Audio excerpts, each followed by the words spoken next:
Welcome to This Horror Real. The door handle was already moving when the man outside said my first name and told me the front desk had given him my room number. I was barefoot beside the bed in room 214, watching the door handle dip, rise, then dip again. He knocked with the palm of his hand. "Open up, I know you're in there." The deadbolt was turned, but the door had no safety bar latch, only two empty screw holes where one had been removed. I backed away and grabbed my phone. The man knocked again, softer this time, as if force had made him less convincing. "I'm not trying to scare you," he said. "The guy downstairs told me this was your room." Then he leaned close enough for his shadow to block the light beneath the door. "He said you were alone." I called the front desk and kept my eyes on the handle. A guy answered, and when I told him a stranger was outside my room, he went silent. I asked whether he had given anyone my room number. After several seconds, he said, "He told me he was with you." I reminded him I had checked in alone and authorized no visitors. Outside, the man tried the handle again. Oh my God, I told him to call the police. Instead, he asked what the man looked like. Before I could answer, he said, "Black shirt, black pants." My stomach tightened. He had spoken to him face to face. He had not guessed my room or followed me down the hallway. Someone behind the desk had looked up my reservation and directed him to my door. The man stepped away from the peephole and stood beside the vending machines, outside the view of the hallway camera. He called my name and said there was an emergency involving my car. I had parked beneath a light near the lobby and nothing had been wrong 20 minutes earlier. I asked through the door what kind of car I drove. He answered with the exact color, make, and the first three characters of my license plate. Then he said, "Your rear window is broken." My room faced the back lot, so the only way to check was to leave. When I stayed silent, his voice hardened. "You need to come downstairs now." His story had changed from being with me to warning me about my car, to ordering me out. Whatever he wanted, he needed me to open the door. The clerk was still on my phone, breathing fast. I asked whether the police were coming. He said his manager had warned employees not to call unless there was an actual incident because the motel had too many false alarms. I told him a stranger, knowing my room number and trying to get into my freaking room, was an actual incident. He said he would call the night manager first. I dialed 911 myself from my cell and gave the dispatcher the address. Outside, the man began pacing. Then he raised his voice so the whole hallway could hear. "I'm her brother. She's having some kind of episode." He sounded calm and embarrassed, as though I was the problem. A door farther down opened, then closed. Nobody came out. He had created a reason for anyone listening to ignore me while making me look unstable before police even arrived.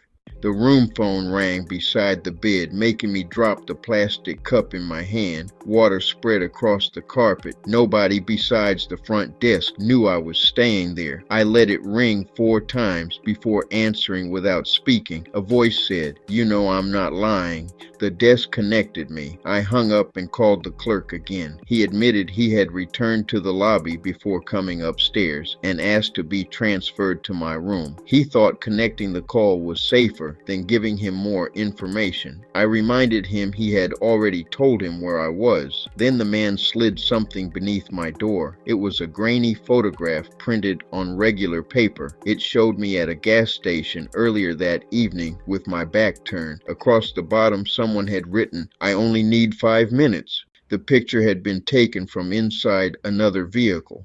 Behind my car was the red and white sign of the gas station where I had stopped almost 40 miles away. I remembered a dark SUV near the air pump, but I had not seen anyone inside it. I sent a photo of the printout to the 911 dispatcher and told her the man had followed me across county lines. Her tone changed. She instructed me not to open the door until officers identified themselves and dispatch confirmed their names. Outside, the man said, "I know you saw it." Then he tapped 3 times near the bottom of the door, directly above where he had slid the photograph. The clerk called back and said the night manager lived 20 minutes away. I asked where the stranger was. He whispered, "He's not in the lobby anymore."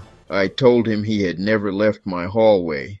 A sharp electronic beep came from the door. The card reader flashed red. The man tried again. Red. On the third attempt, the light turned green. I threw my weight against the door as the latch clicked. The deadbolt held, but the door shifted enough for hallway light to appear along the frame. He pushed once, hard, then walked away quickly. I told the dispatcher he had a working key. The clerk denied making him one, but when I asked him to check the encoder, he became quiet. He said he had claimed he left his wallet in our room and knew the last name on my reservation because he saw it on the registration card beside his keyboard. He had encoded a duplicate before asking for identification, then became suspicious and left it behind the counter. Somehow he had taken it. The hallway light shut off at once. My room remained lit, but the peephole went black. The clerk said the second-floor breaker panel was inside a housekeeping closet near the stairs. The stranger had found it, or already knew where it was. I turned off every lamp and moved into the bathroom with my phone. A hard object scraped along the outside of my door, slowly from the top hinge to the bottom. Metal pressed near the latch and the deadbolt trembled. Then the fire alarm chirped once and stopped. Not a full alarm, just someone touching the pull station cover. He was testing ways to make me leave without summoning the fire department. The dispatcher said officers had entered the lobby. I listened for them, but the only sound outside was a quiet voice near my door saying, "They're downstairs. You still have time to open it yourself." Heavy footsteps came up the stairs, followed by a man shouting, "Police department." I hid as best I could in the bathroom and asked the dispatcher for the officer's name. Someone knocked and said, "Ma'am, open up. We have him detained." The dispatcher immediately told me not to move. The officers assigned to my call were still in the lobby. The voice outside belonged to the stranger. He knocked again, imitating authority. "We need to clear the room." Then another set of footsteps thundered up the stairwell. The stranger ran. Through the peephole, I saw him cross the dark hallway and shove through the housekeeping door. Two actual officers reached my room seconds later and identified themselves, while dispatch confirmed their names. When they opened the housekeeping closet, it was empty. A service stairwell behind it led directly to the rear parking lot. The officers searched the lot, stairwell, and weeds behind the motel, but the dark SUV was gone. My car window was intact. The stranger had invented the damage only to pull me outside. In the lobby, the clerk kept apologizing and insisting he had seemed believable.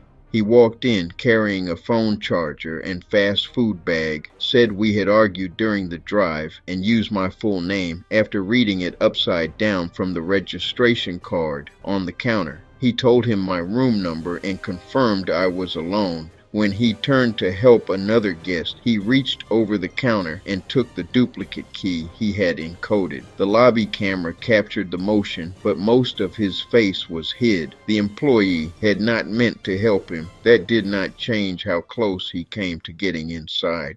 The manager arrived and unlocked the video system. Footage showed the stranger entering 3 minutes after I checked in. He waited outside until I received my key, watched which elevator I used, then approached the desk after I disappeared. Another camera showed his SUV entering directly behind my car with its headlights off. Police later obtained footage from the gas station. The same SUV had parked 2 rows away while I fueled up, and the driver never bought gas. He photographed me, followed me onto the highway, and stayed far enough behind that I never noticed. The motel had not created his interest in me, but the clerk converted that interest into access. He gave him the one fact he could not get from following my car, the exact door separating me from him. One officer recognized the method. 2 nearby hotels had reported a man approaching night clerks with stories about a girlfriend, wife, or sister who had locked him out after an argument. He chose properties with exterior exits, understaffed desks, and no security guard. At one hotel, a clerk refused to provide a room number, and he left. At another, an employee transferred his call, but the guest denied knowing him. No physical attack had been tied to him, so the complaints remained scattered and low priority. The officer said that did not make him harmless. It meant he kept stopping before police had enough to hold him. The photograph, stolen key, and false police impersonation were more than he had risked before. He was becoming bolder, and I happened to be behind the door when his usual manipulation stopped working.